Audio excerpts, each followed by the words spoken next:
दोस्तों स्वागत आपका अपने YouTube चैनल पर। दोस्तों BSF HCRO और RM की जो है भर्ती 2022 के अंदर निकली थी, इसके अंदर किस प्रकार से BSF के द्वारा ब्लंडर्स किए गए हैं उसके बारे में इस वीडियो के अंदर चर्चा हम करने वाले हैं। इस वीडियो को आपको ज़्यादा से ज़्यादा शेयर करना है ताकि सभी कैंडिडेट को ये पता लगे कि उनके साथ कितना बड़ा यहाँ पर अन्याय हुआ है। और हमारा अब यही कहना है कि जिन भी कैंडिडेट के साथ ऐसा हुआ है उनको दोबारा से यहाँ पर मौका दिया जाए, चाहे वो डॉक्यूमेंटेशन हो चाहे वो डिक्टेशन हो।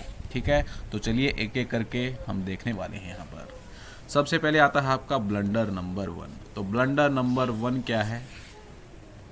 BSF का ब्लंडर नंबर 1 है इनके नोटिफिकेशन के अंदर क्या है?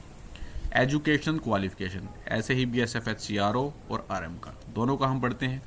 मैट्रिकुलेशन और equivalent from a recognised board and 2 years industrial training institute, certificate in radio and television, और बीच में और लगा रखा है इलेक्ट्रॉनिक्स और computer operator and programming assistant, जिसे कोपा बोलते हैं हम। बीच में आता है आपका और फिर data preparation and computer software, फिर और जनरल इलेक्ट्रॉनिक्स और data entry operator from a recognised institute. कहने का मतलब ये है कि आपके पास 10th होनी चाहिए किसी रिकॉग्नाइज्ड बोर्ड से, और बीच में इन्होंने लगाया यहाँ पर एंड 10th के साथ आपके पास होना चाहिए 2 year का ITI का सर्टिफिकेट। और कौन कौन से कोर्सेज के अंदर? रेडियो एंड टेलीविज़न, या आपके पास इलेक्ट्रॉनिक्स या कोपा के अंदर, या data preparation computer software, general electronics, या data entry operator from recognised institute. अब यहाँ पर ब्लंडर क्या हुआ है वो इसी पोस्ट के अंदर हुआ है, कोपा के अंदर।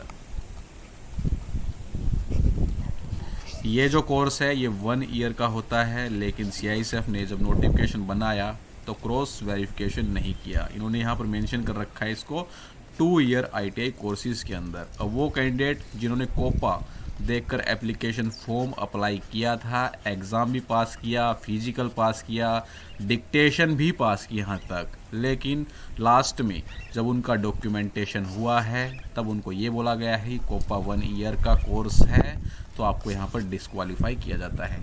लेकिन अपने नोटिफिकेशन के अंदर उन्होंने कोपा मेंशन कर रखा है, तो सबसे बड़ा ब्लंडर ही BSF के द्वारा उनके नोटिफिकेशन के अंदर किया गया है। ठीक है, तो कैंडिडेट की कहाँ पर गलती थी ये बताओ। कैंडिडेट ने अपने एक्सपेंसेस पर ये सारे काम किए हैं कि वो भी BSF HCRO या RM की जॉब लेगा कोपा को देखकर, लेकिन ऐसा नहीं हो पाया। उन कैंडिडेट्स को यहाँ पर बाहर कर दिया गया। ठीक है, सेकंड जो इन्होंने दे रखा है, और ये आपके पास होना चाहिए 12th कहाँ किसके अंदर? फिजिक्स, केमिस्ट्री, मैथमेटिक्स, और इन तीनों के अंदर एग्रीगेट 60% मार्क्स होने चाहिए। ठीक है, तो और का मतलब क्या होता है? या तो आपके पास ये चीज़ें होनी चाहिए या आपके पास ये चीज़ें होनी चाहिए, दोनों में से कोई एक चीज़ आपके पास होनी चाहिए, तो अब आप इस एलिजिबिलिटी कंडीशन को फुलफिल करते हो।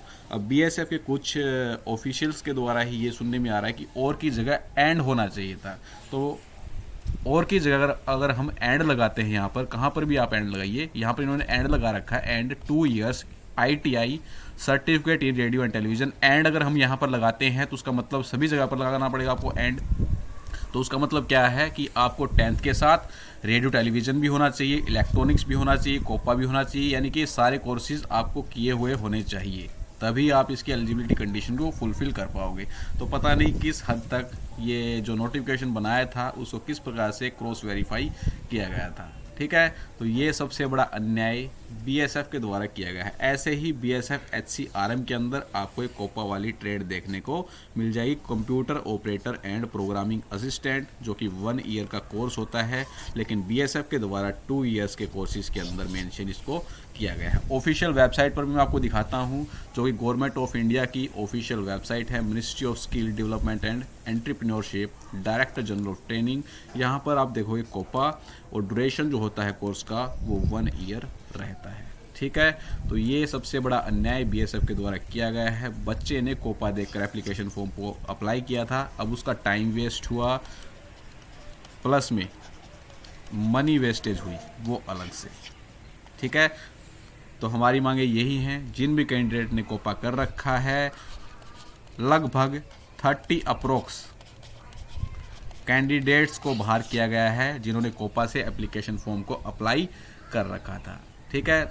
अब हमारी मांगे यही हैं कि जिन्होंने भी कोपा अप्लाई कर रखा था उनका दोबारा से डॉक्यूमेंटेशन लिया जाए। ठीक, चलिए नेक्स्ट ब्लंडर इनका सबसे बड़ा क्या है, ब्लंडर नंबर 2। ब्लंडर नंबर 2 है इनका डिक्टेशन। वो कैसे है, कुछ सेंटर ऐसे हैं दिल्ली, मैंने तो कोई डिक्टेशन दी नहीं, ये जो हमारे बैचेस के स्टूडेंट हैं या यूट्यूब पर जो कमेंट्स आते रहते हैं, जो हमारे कॉन्टैक्ट के अंदर हैं स्टूडेंट्स, वही बताते हैं। ठीक है, दिल्ली वाला सेंटर जो टिगरी वाला है, ठीक है, इंदौर पर ये कुछ ऐसे सेंटर हैं जिन पर बिल्कुल बुलेट ट्रेन की स्पीड से डिक्टेशन बोली गई है। जिन्होंने भी डिक्टेशन बोली है उन्होंने बिल्कुल इसको ये समझ लिया है कि ये शॉर्ट हैंड डिक्टेशन है, बिल्कुल 80 WPM की स्पीड पर। बजाय ये होना चाहिए कि 120-30 वर्ड्स अगर आप बोल रहे हो तो कम से कम मिनिमम, अगर आप एक नॉर्मल राइटिंग कर रहे हो तो 5 से 6 मिनट का टाइम कम से कम होना चाहिए। लेकिन उन्होंने क्या किया है, 150 वर्ड्स वहाँ पर लिखवाए गए हैं और 3-4 मिनट के अंदर ही बोल दिए। बोलने वाला खुद ही नहीं लिख पाएगा 150 वर्ड्स 3-4 मिनट के अंदर। और कुछ सेंटर ऐसे हैं जिन पर, सेंटर का नाम तो मैं लूँगा नहीं, पहले डिक्टेशन बच्चों के पास रीड करवाई गई कि हम आपको ये डिक्टेशन बोलने वाले हैं, बाद में उनको डिक्टेशन बोली गई है बिल्कुल कीड़ी की रफ्तार से। ठीक है, तो बच्चों के साथ यहाँ पर भेदभाव किया गया, जानबूझकर इन सेंटर्स पर उनको बाहर किया गया है कि कैसे ना कैसे करके कंपटीशन हम कम कर दें। ठीक है, तो ये राइट ऑफ इक्वलिटी नहीं है, समानता का अधिकार नहीं है। कम से कम बच्चे को 100% चांस तो दो। अगर फिर वो क्वालिफाई नहीं कर पाता है तब हम कुछ नहीं कर सकते, फिर वो उसकी गलती है। लेकिन आप समानता के अधिकार के साथ बच्चों को समान अधिकार तो दो। हर एक सेंटर पर सेम प्रोसेस होना चाहिए था। कुछ सेंटर पर क्या किया है, डिक्टेशन के मार्क्स बता दी कैंडिडेट को, और कुछ सेंटर पर कुछ भी नहीं बताया कि आप पास हो या फेल हो, और कुछ सेंटर पर यह बता दिया कि आप पास हो या फेल हो। तो सभी सेंटर पर अपनी अलग अलग प्रोसेस चली हुई है। बजाय ये होना चाहिए था कि हर एक सेंटर पर सेम प्रोसेस होनी चाहिए थी। अगर आप डिक्टेशन के मार्क्स बता रहे हो तो सभी सेंटर पर बताना चाहिए था। अगर आप पास फेल बता रहे हो तो पास फेल बताना चाहिए था। अगर आप किसी भी सेंटर पर कुछ भी नहीं बता रहे हो तो सभी सेंटर पर कुछ भी नहीं बताना चाहिए था। और जो डिक्टेशन की स्पीड थी, अगर दिल्ली के अंदर फास्ट थी तो सभी सेंटर पर भी फास्ट होनी चाहिए थी। इन बच्चों का यहाँ पर क्या कसूर है, आप ये बताइए। आज ये बच्चे भी क्वालिफाई हो जाते अगर आप एक एवरेज स्पीड के अंदर, और सेंटर पर जिस प्रकार से डिक्टेशन बोली गई है उसी प्रकार से इन सेंटर पर भी डिक्टेशन ली जाती तो ये बच्चे भी आज क्वालिफाई हो जाते और इनका भी जो सपना था वो साकार होने की कगार पर होता। लेकिन आपने ऐसा नहीं किया, बच्चों को जानबूझकर डिक्टेशन के अंदर फेल किया गया उनको। सीधी सी बात ये है। या तो आप नोटिफिकेशन के अंदर ही मेंशन कर दो कि आपको शॉर्ट हैंड डिक्टेशन सीख के आनी है, फिर कोई दिक्कत नहीं है, फिर बच्चा उस हिसाब से प्रिपेयर होके आएगा। यहाँ पर डिक्टेशन का मतलब ये होता है कि सामने वाला बोलेगा और वो कैंडिडेट्स को लिखना है। अप्रोक्स 120 या 130 या 140 वर्ड्स 5-6 मिनट के अप्रोक्स बोले जाते हैं। हमने भी बच्चों को प्रिपरेशन करवाई है और बच्चे पास भी हुए हैं। ठीक है, ऐसी बात भी नहीं है, क्योंकि उन्होंने प्रैक्टिस भी कर रखी थी। और वही बच्चे यहाँ पर पास हुए हैं दिल्ली और इंदौर के अंदर, जिनकी कैचिंग पावर बहुत ही ज़्यादा थी। अब सब तो एक जैसे नहीं है। अब एवरेज कैंडिडेट, अब इसमें बच्चे की क्या वो गलती है ये बताइए। अब एक एवरेज कैंडिडेट जिसका हल्के सेंटर पर उसका क्या बोलते हैं, हल्का सेंटर आ गया जहाँ पर डिक्टेशन कम स्पीड के अंदर थी तो वहाँ पर वो पास हो गया। एक वो कैंडिडेट जिसकी जो एवरेज है, जिसका दिल्ली और इंदौर के अंदर फंस गया, वो फेल हो गया। क्यों? क्योंकि वहाँ पर डिक्टेशन की स्पीड बहुत ही फास्ट थी। तो ऐसा बिल्कुल भी नहीं होता है। आपने यहाँ पर सभी बच्चों को समान अधिकार नहीं दिया है, बच्चों के साथ भेदभाव किया है, जानबूझकर बच्चों को डिक्टेशन के अंदर यहाँ पर फेल किया गया है इतनी स्पीड से बोलकर। जिन्होंने भी डिक्टेशन बोली है, क्या उनको इस स्पीड से वो डिक्टेशन बोली जाए, क्या वो लिख देंगे? बिल्कुल भी नहीं लिख सकते हैं, कोई भी नहीं लिख सकता है।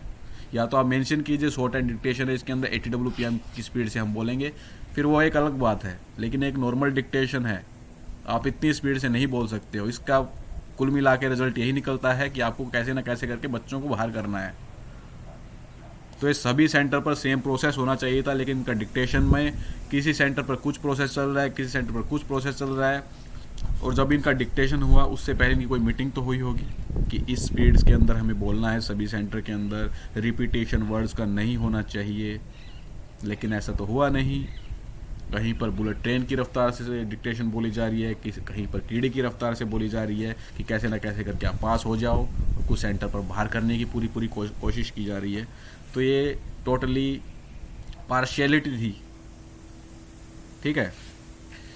तो ये बातें थी, मैंने आपको बताया डिक्टेशन के अंदर आपको क्या करना है। ट्विटर कैंपेन हम ही करेंगे कल सुबह 8 बजे से। दोस्तों वैसे तो आप फेल हो चुके हो, आपका एडमिट कार्ड अगर नहीं आया है तो आप यही मानो कि आप फेल हो चुके हो। इंदौर सेंटर के एडमिट कार्ड आने स्टार्ट हो गए हैं, जिनका भी नहीं आया है तो आप ये सोच लो कि आप डिक्टेशन के अंदर फेल हो चुके हो, ठीक है। अब आप क्या कर सकते हो, आपके पैसे तो लगने नहीं है, ट्विटर कैंपेन कर सकते हैं। हैशटैग आपको यूज़ करना है BSF, हैश लगाओगे BSF का B बड़ा, S small, F capital, F small, फिर अंडरस्कोर RE, R बड़ा करना है, ठीक है। फिर अंडरस्कोर डॉक्यूमेंटेशन, D बड़ा करना है। सेकंड हैशटैग रहेगा BSF अंडरस्कोर RO, फिर अंडरस्कोर RE, फिर अंडरस्कोर डिक्टेशन, ठीक है। तो सेकंड हैशटैग ये रहेगा। कल आपको सुबह 8 बजे ट्विटर कैंपेन करनी है, और जो भी यूट्यूबर्स आपके कॉन्टैक्ट के अंदर है उनको भी यहाँ पर आपको सचेत करना है, ताकि आपकी कुछ ना कुछ यहाँ पर हेल्प हो सके और डिपार्टमेंट के द्वारा यहाँ पर कुछ कदम उठाया जाए, ठीक है। तो ये वीडियो था दोस्तों, आशा करते हैं वीडियो आपको अच्छा लगा होगा। अच्छा लगे तो वीडियो को ज़्यादा से ज़्यादा लाइक करना है ताकि आपकी कुछ ना कुछ हेल्प हो सके। तो मिलते हैं दोस्तों नेक्स्ट वीडियो के अंदर। जय हिंद, जय भारत।